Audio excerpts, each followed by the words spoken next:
Hello everyone, this is Orlando from A Collector's Dream. And today I'm going to show you the 1970 Topps baseball booklets. But basically they were comics. They were comics that were done in 1970. But before I do that, the reason I wanted to show this is because on Sports Collectors Daily, there's an article, I just kind of quickly want to show you this, about the 1970 booklets. And it's a long article. I'm going to go ahead and put a link to it, but I'll show you a little bit of it, and I'll read you a little bit as I show you the actual cards. But it goes through this whole thing here, and it shows you all the different booklets. As you can see, it shows you the P. Rose book. It talks about how they did it. It talks about where they come. They came in this, in the box.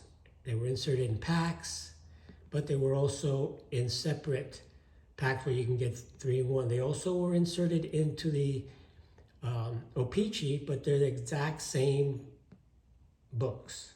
And this is some of the original artwork, but great article on this. I'll go ahead and link it, but check the Sports Collectors Digest, and it tells you everything. This is an ebook that they're selling that really details everything about these little comic books that were included in the packs of 1970 cards. So super cool stuff. It talks about the images, and here's the Cuellar book that shows there, and how they got the images and stuff, and how they compared, and pretty much, it's a great history of these little booklets, or these, basically they're comic books for baseball. So great stuff. And I'm going to go ahead and share with you some of the books, but check out the article. You see how long this thing is? But it's really, really cool. And in the bottom, it has a link to the ebook right over here, the ebook link. So check it out. And let's go ahead and take a look at some of the actual booklets that are in there. Number 1 was Mike Cuellar. Now, Mike Cuellar, the reason he's number 1 is because 1970, he was one of the top pitchers back in the day. And, it's just going to read a little bit. In the backs of this, I'll show you, is the actual checklist. So there's 24 total booklets in the thing, and a lot of Hall of Famers in there. And we'll go ahead and take a look at some of these. And again, this is 1970, and these came with the packs. And it says, in 1970, carloads of kids devoured comic books like Archie, Superman, Superboy, on the playground, in the bedroom, and at the bookstore. And it was only logical for Topps to include mini comic booklets of the game's top player in the baseball card wax packs as an incentive to earn dimes from their target audience. Topps created 24 colorful and entertaining 8-page player life story books, one for each of the 24 major league teams. So each team had a player included in here. And that's Walt Williams. It says, debuting nearly 55 years ago, the set lineup was comprised of future Hall of Famers, seasoned as well as rising stars and steady eddies. And so some of these guys, again, they thought they were Hall of Famers or good players at the time.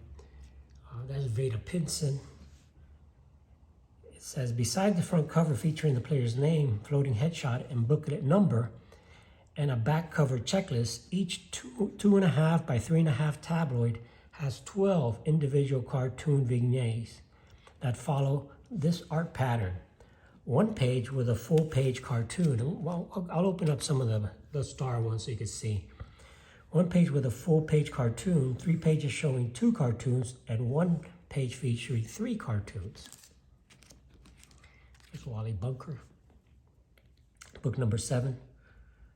The lone format buster is Rico Petrocelli, who has a full page funny, yet lacks a 3 cartoon page. Topps instead fashioned 4 pages containing 2 comics each. So it talks about each one of these and the differences and all that. Here's the Tony Oliva. Let's take a look inside. And this is the Tony Oliva booklet. And you can see it's an 8-page book. And inside, it's just basically a little cartoon. And like you see, it has two on each page here. 2 on each page, and tells the whole story of each player. And then it has a single page, and then it has one with 3. So they're all pretty much the same format, except for the Rico Petrocelli one. And they were promoted on the retail box, and showing a Pete Rose image, and I'll show you that. You can see here how they were promoted with the Pete Rose one there in the box. So here's Bobby Mercer. And number 10 is one of the top players, and that's Reggie Jackson. And this is, again, 1970, so Reggie's 69 was his rookie year. So this is the second year Reggie Jackson booklet from the 1970 Topps. You see if I can get these open up. So you can see there that he played football, went to Arizona State, bad knees, so he had to play baseball.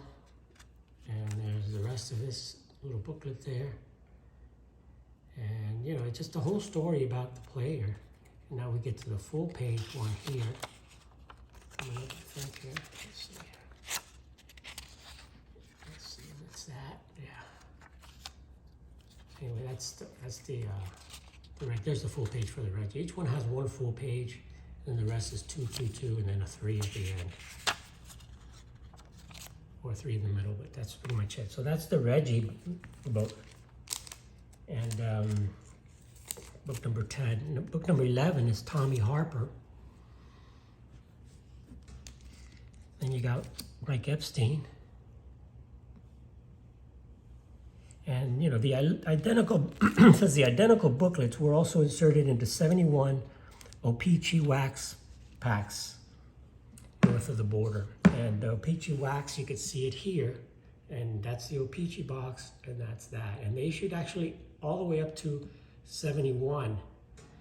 So they inserted in 1970 here in the States, and then they inserted in 71 in the O-Pee-Chee. And this is the Ernie Banks. So I'll open up the Ernie Banks, and we'll take a look at the Ernie Banks little booklet. And again, these are really, really cool. I mean, I would like to see them do, here's the full page of Ernie. Here's the full page of Ernie Banks. And that's a little booklet here, so you can see. So it's like cool, you know, like they said back in the day, people, the kids loved comics.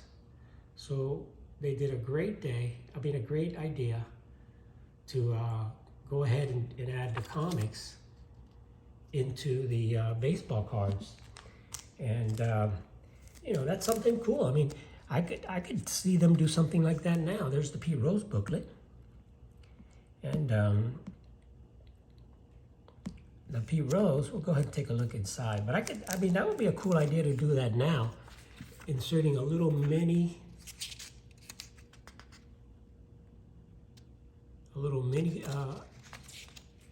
comic book inside the baseball cards. I mean, they do have, and there's the Pete Rose, I mean, Charlie Hustle. He was nicknamed Charlie Hustle. Whitey Ford called him that. So it tells you that. Pete topped the 300 mark for the past 5 years. Again, this was in 1970. So he didn't break the hit time. He was not the all-time hit record holder. You got Dennis Menke for the Astros. You got Bill Singer. They chose that for the Dodgers. You got Rusty Staub, number 18. So, you know, then they shared a lot of the images, and like they showed in the article, you know, they compared some of the images to some of the cards or different little products that they had. That's the Cleon Jones. He's the one that was chosen for the Mets. And you can see that Cleon Jones was taken from the Super, and the same picture from the poster. That's the same one they used for Cleon. Darren Johnson. You got Bob Moose. You got Bob Gibson. And the Bob Gibson, again, was taken from these. So you can see the same picture of the Bob Gibson that was used in the 71 Topps, in the 71 coin, and in the book originally in 1970, and then in the O-Pee-Chee. So, and in other photos, you can see it was also used in the Super and the 71. So that's the Bob Gibson. Let's take a look at the Bob Gibson book. See the Bob Gibson story. Bob went to Creighton University. See, he played basketball. He played with the Harlem Globetrotters. Signed with the Cardinals. There he is. St. Louis. Suffered a broken leg in 1962. I didn't know that. He finished strong with 18 victories. And then there's the card that he got for winning the World Series. He won 3 World Series games versus the Red Sox.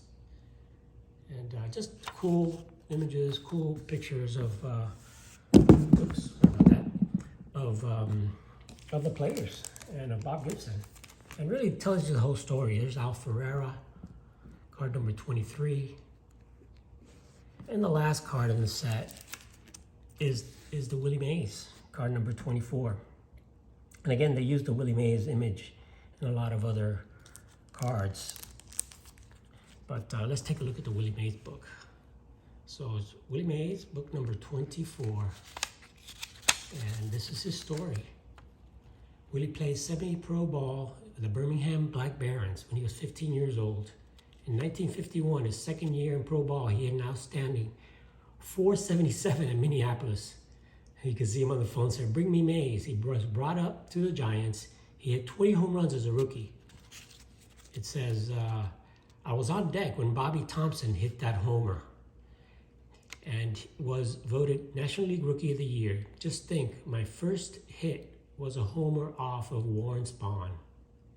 And then it says in May 52, Willie was called into military service. And there he is saying, see you in 54. So he had to go until 1954. And there's his single panel artwork, and that's him sliding. And when he led the league with 13 triples in 1954, when he came back, he batted .345. And then he led the Giants to the World Series sweep over the Indians. You can see the person say that catch of Willie's against Vic Hertz was one of the greatest. That was the over-the-head catch. And he led the majors with 51 home runs and batted .319 in 1955. And the Dodgers still ran away with the pennants. And then the last pages of Willie is in 1957, he hit 20 or more doubles, triples, and homers in the same season. Only 4 others have accomplished that feat. And then Willie helped the Giants to another pennant in 1962. He led the majors with 49 home runs. And then it tells you there in 1969, which is the year before this, which actually this booklet was produced, Willie became the first player with 300 or more homers to achieve 300 stolen bases. And they gave him the base there. This one we're giving you. And he became the second player in history to hit 600 home runs. If I play long enough, maybe he'll hit 714. Well, he didn't quite get there.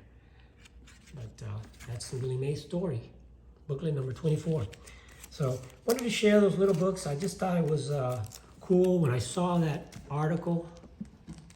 And I know I had all the books. I just figured, let me go ahead and pull those out and share with you the entire set of the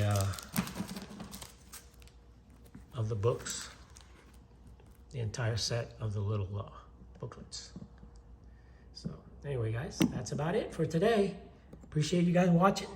And leave me a comment. Hit the like button. Subscribe, whatever you need to. I'm going to keep putting out some videos. And I'll do a little more stuff on the 70s. And I'm thinking of maybe doing some of those other type sets. You know, I'll call them oddball, yes. You know, some of the Kellogg's and some of the other things like that. And some little insert sets like these, which are kind of cool. I keep hitting the camera today. So anyway, guys, just wanted to share these with you. I hope you like it. Thanks for watching. Much appreciated. Have an awesome, awesome day. This is Orlando from A Collector's Dream, and I'll catch you on the next one.